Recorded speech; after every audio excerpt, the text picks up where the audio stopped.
है।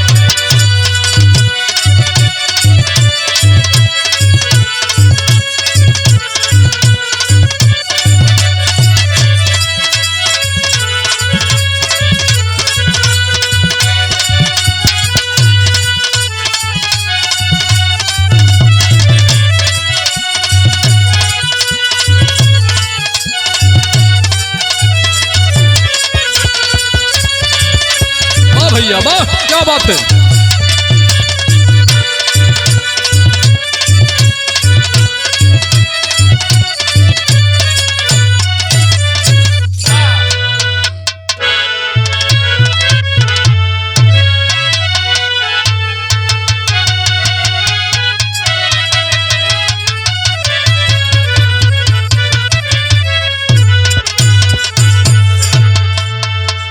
सवरिया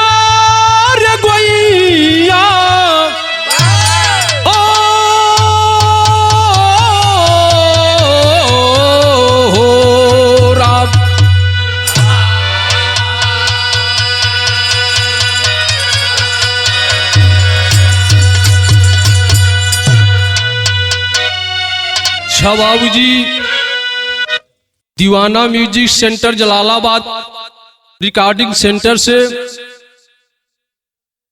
एक ठे कांड का प्रस्तुति बा। अजय यादव दिव्य दूरदर्शन केंद्र से प्रस्तुति की तरफ से प्रस्तुत बा।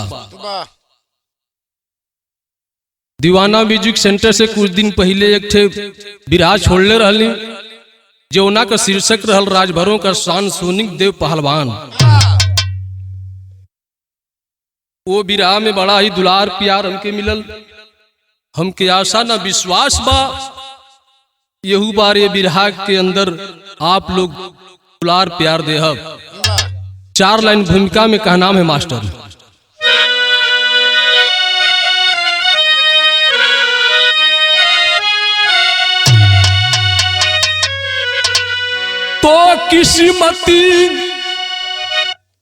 तो किस्मती का खेला है कैसा निराला, कभी गैर अपना बनाती है किस्मत,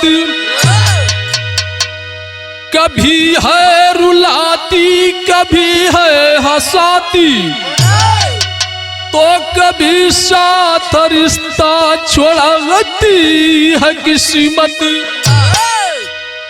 कभी चोर लंपति लफंगा बनाती, तो कभी साधु संगत कराती है किस्मत।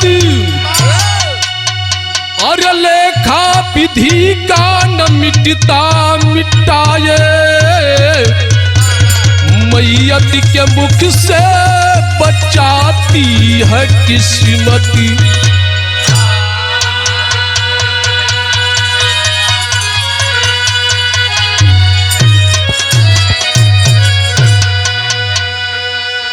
एक लाइन कव्वाली का टुकड़ा लगल मास्टर।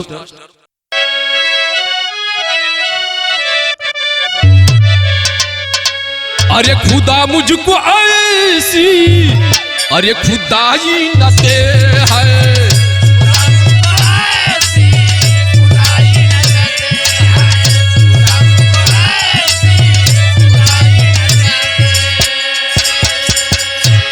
लेकिन बिरहा में बहुत सुंदर कवि जी भाव लिखल का। अरे खुदा मुझको ऐसी गरीबी न दे है,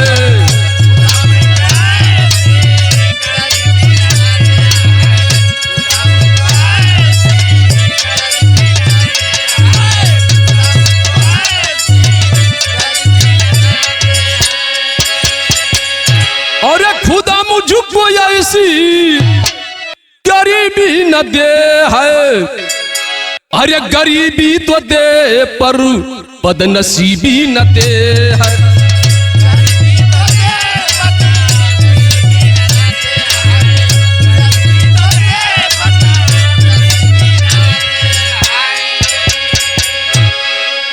यहीं से कहानी का शुरुआत लग गई।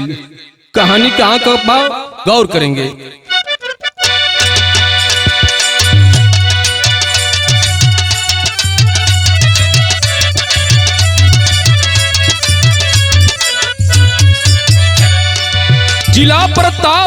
बासुपुर की कहानी है, सुनकर आंखों से छलकता सदा पानी है।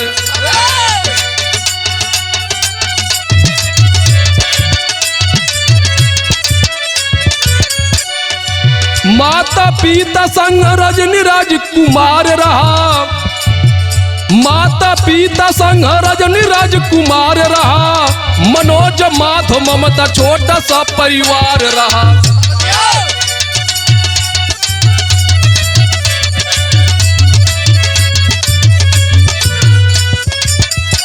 बड़ी डकैती चोर सारा धन चुराए हैं, तड़पते भूख से बचवा भोजन न पाए हैं।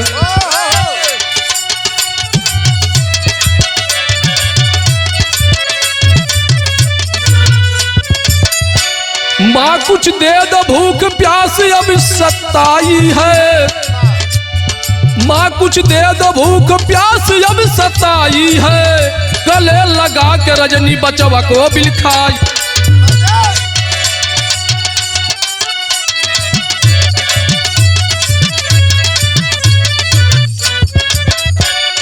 कहानी पहले समझ लो, कहानी कहाँ का बा। उत्तर प्रदेश के अंदर प्रतापगढ़ जिला का नाम बतावल गई। वही प्रतापगढ़ जिला के अंदर एक ठे बासुपुर गांव रहल छोटा सा, वही गांव से कहानी लिखल गई। वही गांव के रहे वाला रजनी और राजकुमार दोनों पति और पत्नी रहल। कुदरत की देन 3 ठे उनका संतान पैदा रहल, 2 ठे बिटिया 1 ठे बेटवा, और अपने माता पिता के साथ गरीबी अवस्था में अपन समय गुजारत। लेकिन बाबू एक दिन घटना घटल, अचानक चोर आकर के घर में घुस गया और सारा धन दौलत यहाँ तक की खाने पीने वाली चीज भी उठा ले गए। खाने पीने के लिए लोग तरसने लगे, बच्चे भूख के मारे तड़पड़ा रहे हैं। एक दिन वो रजनी अपनी राजकुमार पति देव से कहलस का एक लाइन तर्ज के नमूना लग गई।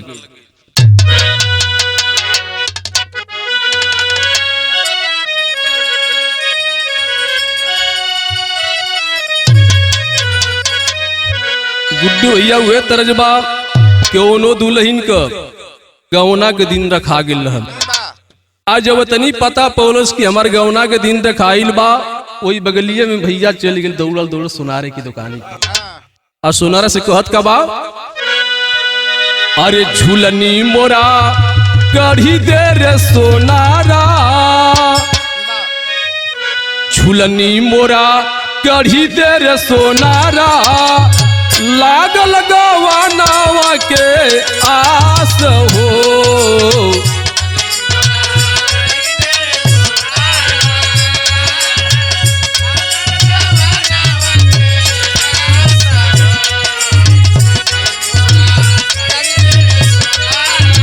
बाबा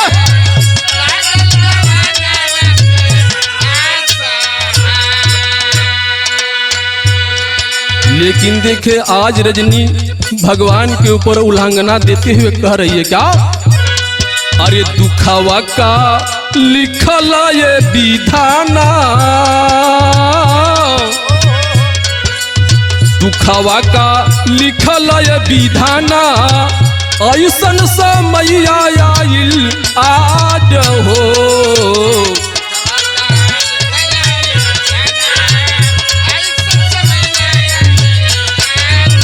या भैया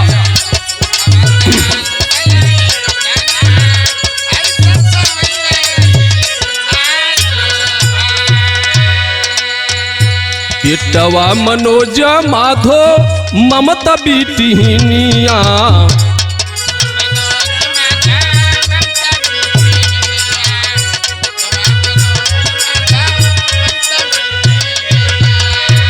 अरे 5 दिन बीत गईल पवल ना भोजनिया,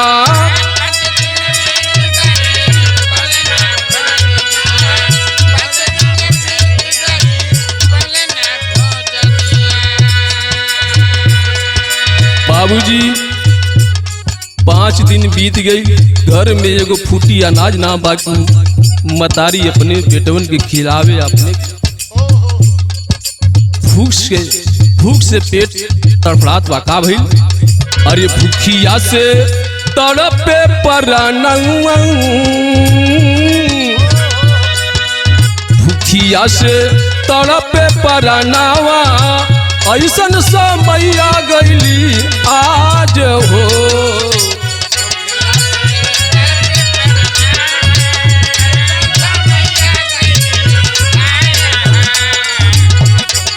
बाबा क्या बात है।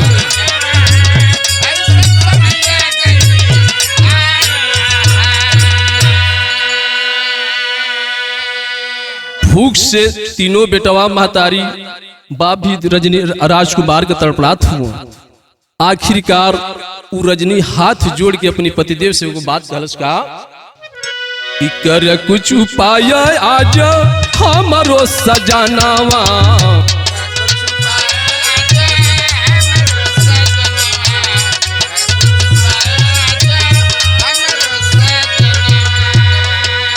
अरे गईले कुमिलाय देख आल्हर सुगानावा।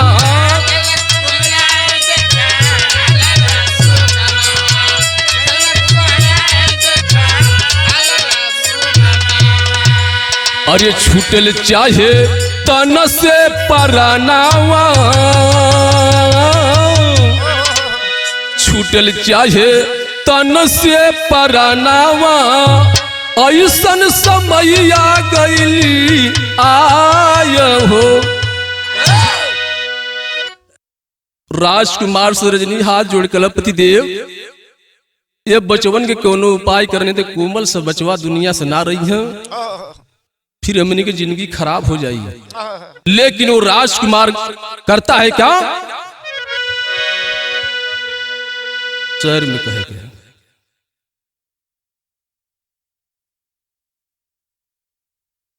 कहलस का राजकुमार, अरे अगर जीना है इस दुनिया में, अरे अगर जीना है इस दुनिया में तो कुछ कर्म को करना ही होगा। अरे मंजूरे खुदा को होगा तो भूखे मरना ही होगा। तो रखकर बंधक खेती, अरे रखकर बंधक खेती घर में राशन लाया है। अरे जाऊंगा बम्बे कमाने तब रजनी से बात बतलाया है। राजकुमार भैया वो गरीबी अवस्था में गया, 2-4 मंडा खेत था, उस बेचारे का रख करके बंधक और घर में राशन पताई भर करके और किराया भाड़ा लेकर के चल दिया बम्बे। आज जब बम्बे की तरफ चला तो एक लाइन गीत का नमूना लगल मास्टर।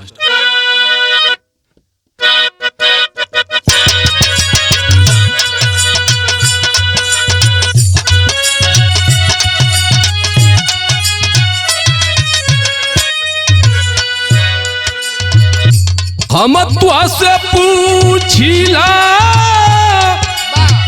मालिन ए मालिन,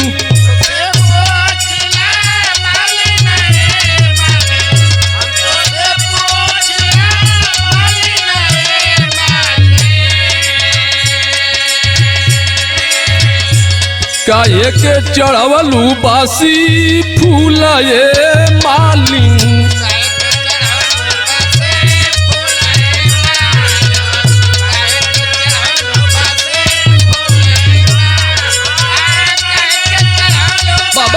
क्या बात है।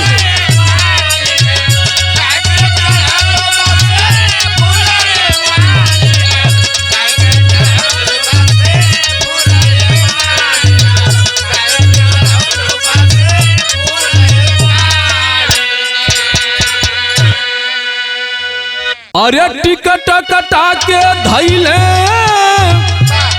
अरे टिकट कटा के धैले बम्बे वाली गाड़िया हो।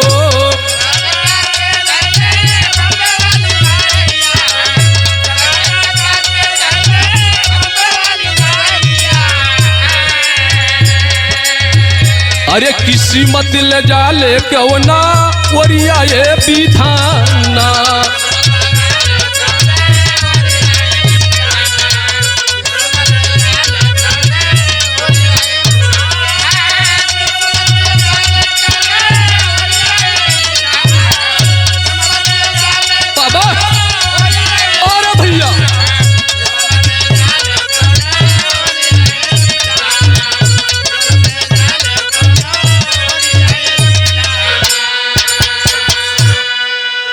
बाबूजी टिकट कटा करके और जाकर बंबई प्लेटफार्म पर उतर गया और बंबई उतर के इधर दर बदर की ठोकर खा रहा है, लेकिन कहीं काम ना मिलत बा। तो भइल काम,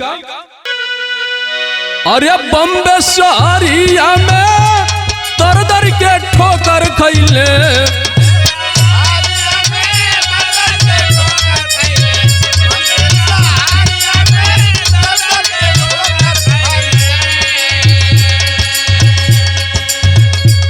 एक दिन अचानक एक ठट्टा कराई गईले,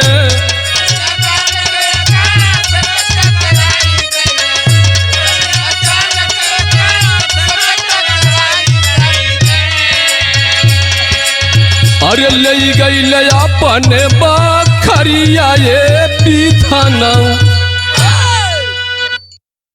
5 रोज बीत गए बम्बे शहर में दर बदर की ठोकर खात बा, लेकिन कहीं काम ना मिलत बा। एक दिन अचानक एक कंपनी का सेठ आया, उसके गाड़ी से टक्कर लग जाता है। और जब टक्कर लग गई तो राजकुमार रोवे लागल, गिड़गिड़ाए लगे, का बाबूजी अरे हम तो खुदे गरीबी के मारल घर से यहाँ तक अली, कोनो धंधा पानी ना मिलत बा, उल्टी हमके और मुसीबत खड़ा कर दिया। लेकिन देखिए मानव के रूप में दाता मिल गया और वो कंपनी का मालिक कहा, बेटे तेरे को काम चाहिए, चलो हमारे कंपनी में जगह है, हमारे पास काम करो। उसके कंपनी में जाकर राजकुमार काम करने लगा। काम करते करते बाबू कुछ पैसा घर पे भेजा और धीरे धीरे कुछ समय बीतल बा, घर का तैयारी कैले बा।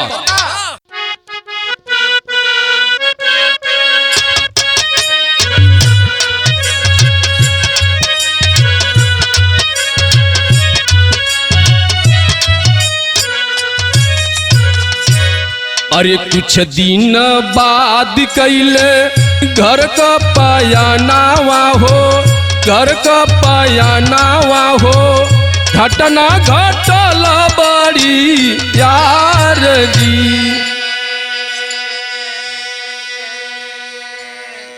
मारी करी के डाकू छीन लिए सारा धनावा हो, छीन लिए धनावा हो, फेंकी दिहल रहिया झार।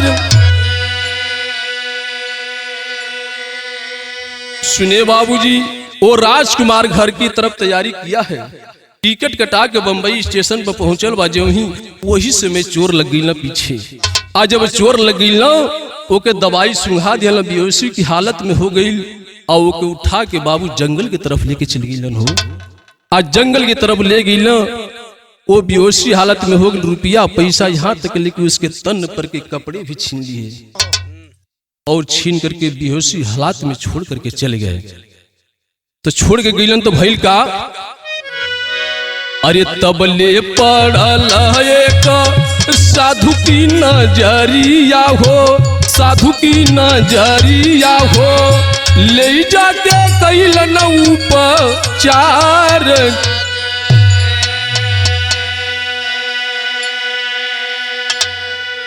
वही रास्ता से एक साधुओं का झुंड जा रहा था, जब तक एक साधु की नजर पड़ गई उस राजकुमार के ऊपर। जाकर साधु ने देखा कि तो जिंदा इसकी सांसें चल रही है। तुरंत साधुओं ने उस राजकुमार को उठा कर ले जाके हॉस्पिटल में उपचार कराए। और जब उपचार भइल बा तो भइल का, अरे होशवा भइल धइले साधु का चारानावा हो, साधु का चारानावा हो, बन जई बचलावा तो हार।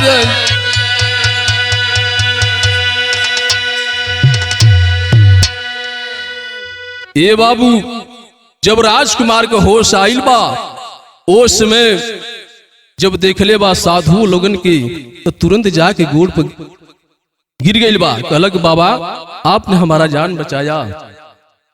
बाबा कहे कि ऐसा है बेटा, तेरा तो जान बच गया, लेकिन हमसे कुछ पैसा ले लो और अपने नगरी को वापस चले जाओ। कहा कि नहीं बाबा, एक हमारे धर्म के माता ने जन्म दिया और दूसरा हमारे आप धर्म के बाप बनकर हमको बचाए हैं, हम घर पे नहीं जाएंगे। आपके चरण में रहकर आपका दास बनकर आपका चेला बनकर आपकी सेवा करेंगे। लाख मना किया साधु, लेकिन नहीं माना राजकुमार। बाबूजी उस साधु का चेला बन गया। और जब चेला बन इधर देखा रजनी ये खबर चलल बा,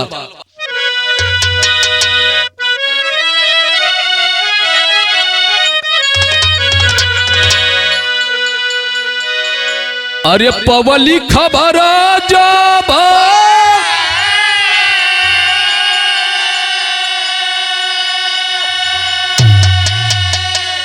रजनी गुजरिया हो,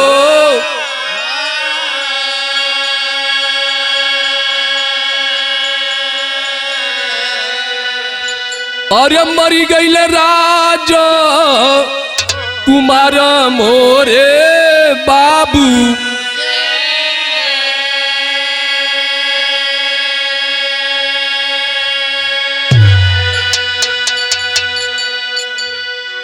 रजनी के पता चल गई ट्रेन दुर्घटना में राजकुमार की मौत हो गई। रोवत बा बिलखत बा, लेकिन करे का विधि की विधान को कोई टाल नहीं सकता है। तो मास्टर साहब गीत लग गई। निमिया का पेड़ जानी कटी है ये बाबा,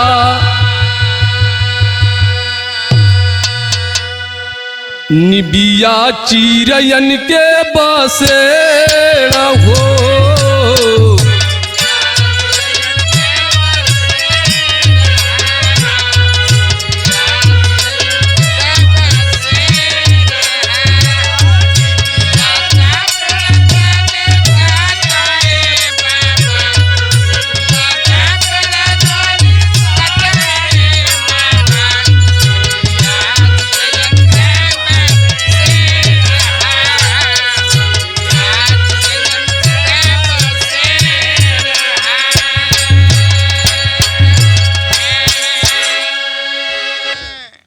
लेकिन उ रजनी रोत बा कैसे? अरे रोवे बिराइनिया का कैला ये विधाना,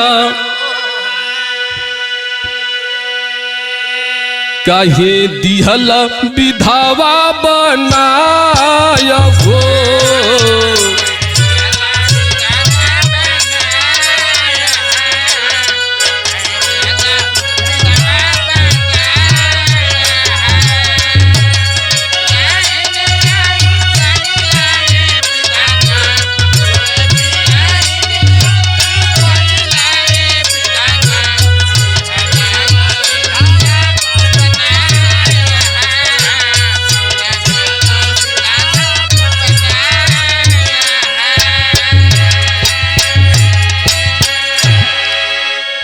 रोवत के भगवान आखिरकार तुहार हम का बिगड़ले रहनी। ये गरीबी ये दुर्दशा में हमार मांग उजाड़ दिहल। लोग इकट्ठा हो समझावत हो, कैसे समझावत हो मास्टर? लोग समझावे रजनी पोछिला नया नवा,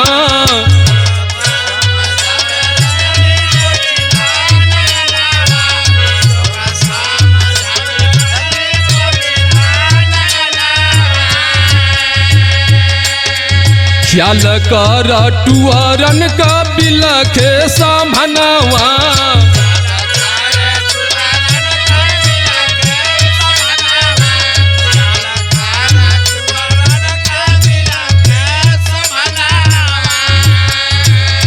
अरे तनिको दर्दिया न कैला ये विधान, कहीं दिहल मंगिया धोवा,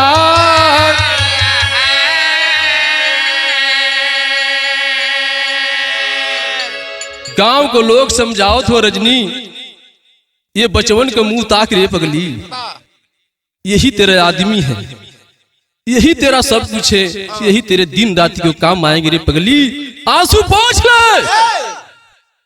सब्र कर लेती है रजनी। बाबू धीरे धीरे समय बितावा लगल वो गरीबी व्यवस्था में। इनके उनके भैया दादा चाचा का काम करके आवे, भीख मांग के लेके आवे, अपने आधी रोटी खा, लेकिन बेचवन के भर पेट भोजन करावे। धीरे धीरे वो हालात बन गई कि बाबू कहीं का रजनी ना रह गई। तो भैल का एक लाइन गीत लगल।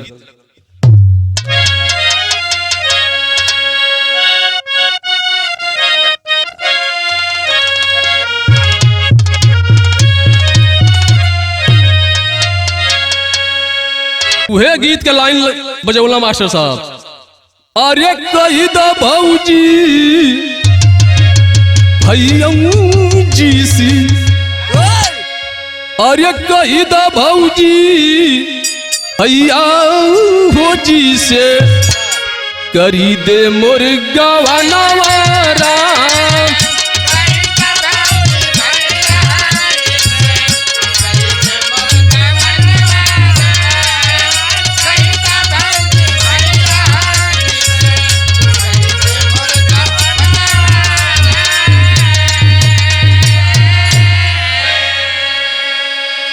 लेकिन देखे रजनी ये गरीबी में गुजर कैसे बितावत है।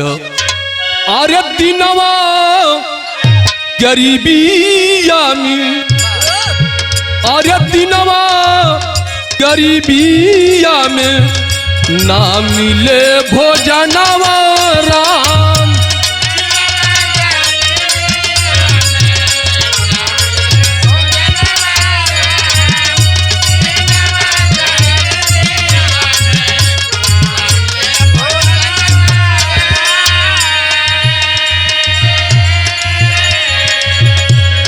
अरे दिनवा गरीबी में अरे ना मिले भोजनवा राम। अरे फटही लुगारिया में झलके लतनवा राम।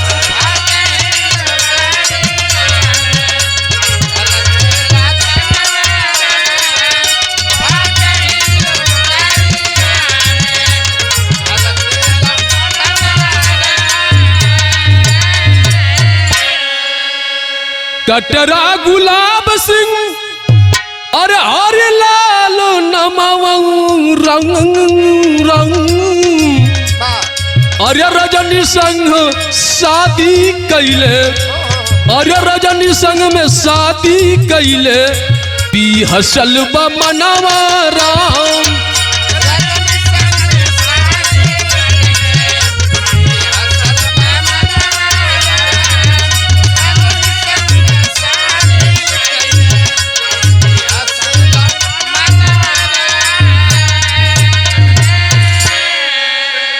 ए बाबू रजनी वो गरीबी अवस्था में दर दर का ठोकर खाते हुए यहाँ तक ले मुसीबत आ गई कि तन पे कपड़ा न रह गई।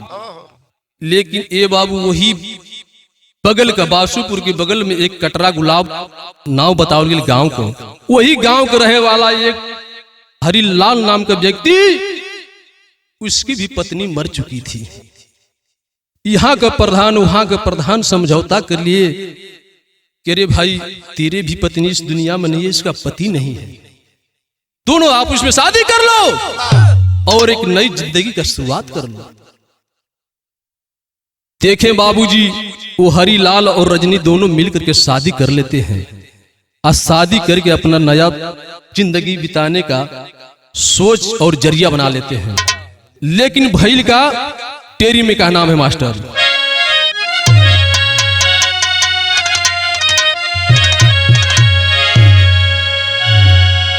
अरे डूबते को अब किनारा मिल गया, ये भैया डूबते को अब किनारा मिल गया, तो किस्मत पलट गई, खिला है गुल हजारा यार हजारा यार हजारा। ये बाबू रजनी के दिलो दिमाग में एक नई जिंदगी की शुरुआत बन गई और एक खुशियां आ गई। तो जब खुशियां आई तो पहपट में लिखना पड़ा,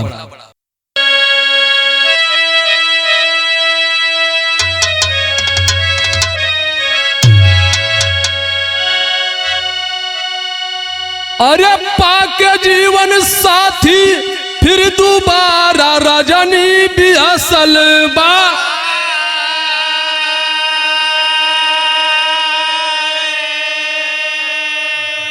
अरे राजकुमार बन जोगी करे गुजारा रजनी बिहसल बा।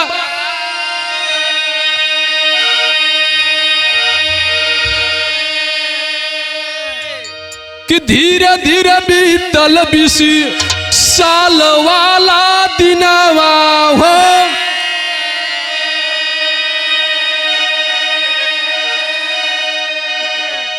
एक दिन जोगी अइले भैया अपन निजी भावनावा हो।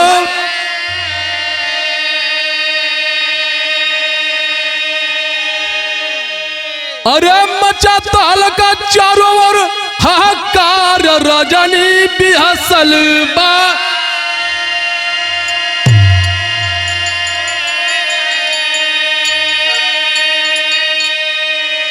जिंदा राजकुमार सब पुकार रजनी बिहसल बा।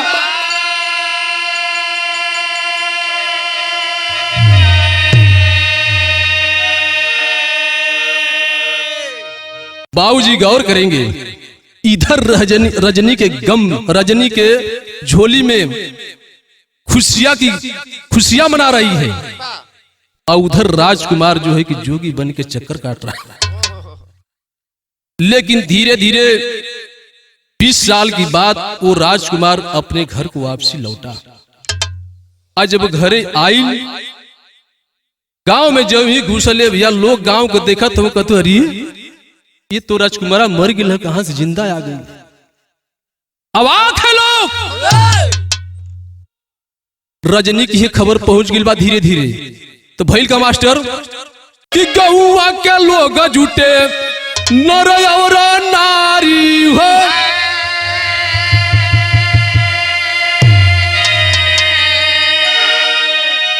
सुन के खबर दौड़ी रजनी बेचारी हो।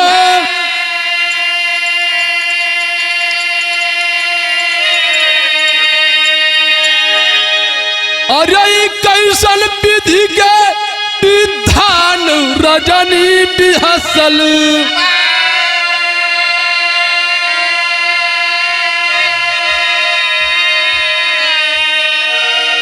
धन धर्म सब लूटी गई हमार रजनी बिहसल।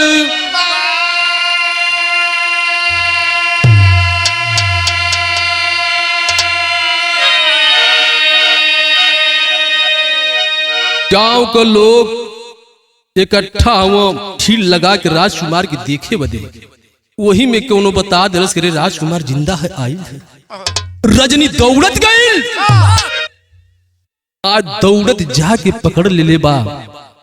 अब पकड़ के रो रो के अल्लाह में कहलस का मास्टर लिखे के पड़ गई।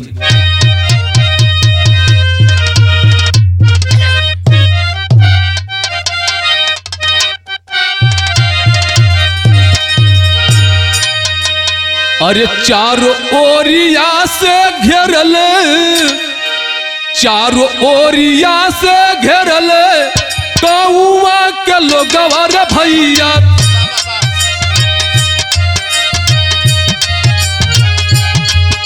अरे पहुंची रजनी जब भिड़िया बटूरा।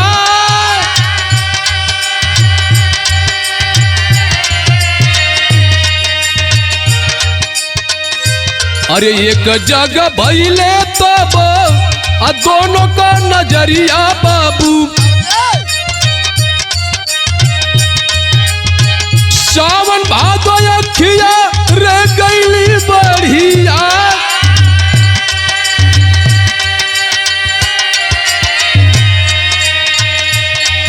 अरे बेटवा मनोज के लइके समनवा भैया। जोगी जी की हाथवा में दिहली हो थमा।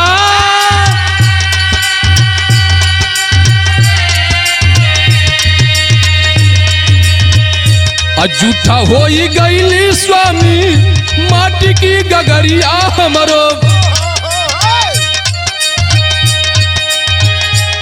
अब न मिलाबा यही जनम में आ।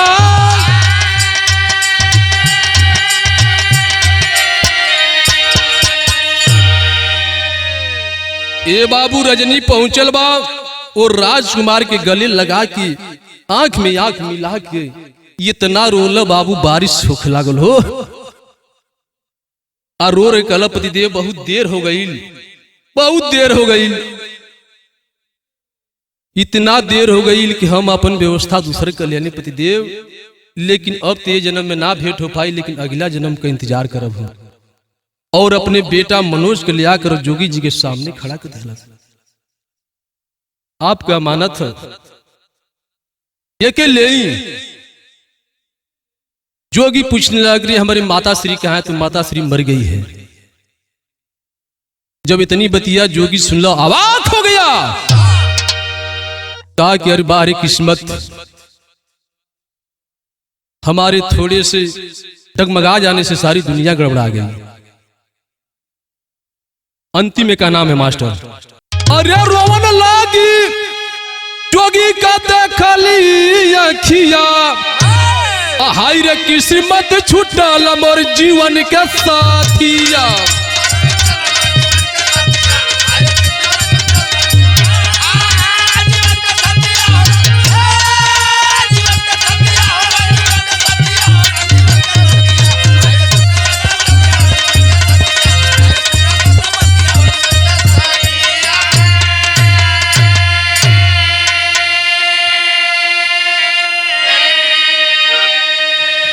कि बेटवा मनोज पर हाथ लगल फेरे, अरे माई के मुआला का बसोक लगल करे।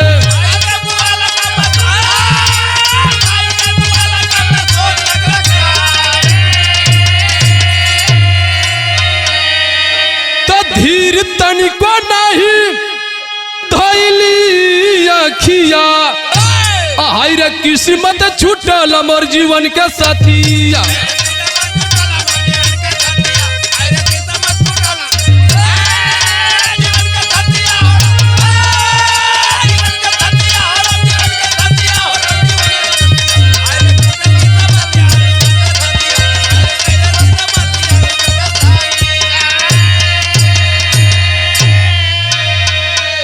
जोगी राजकुमार अपने मनोज बेटवा पर आशीर्वाद दे करके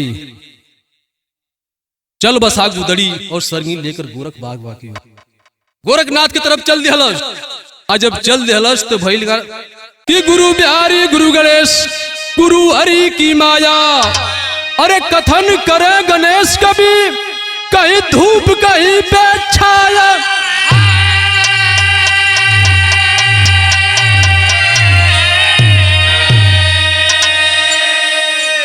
अरे डूबते को अब किनारा मिल गया, ए भैया डूबते को अब किनारा मिल गया। तो गाते सुनील राज भर बलिराम ले सहारा, डूबते को अब किनारा मिल गया।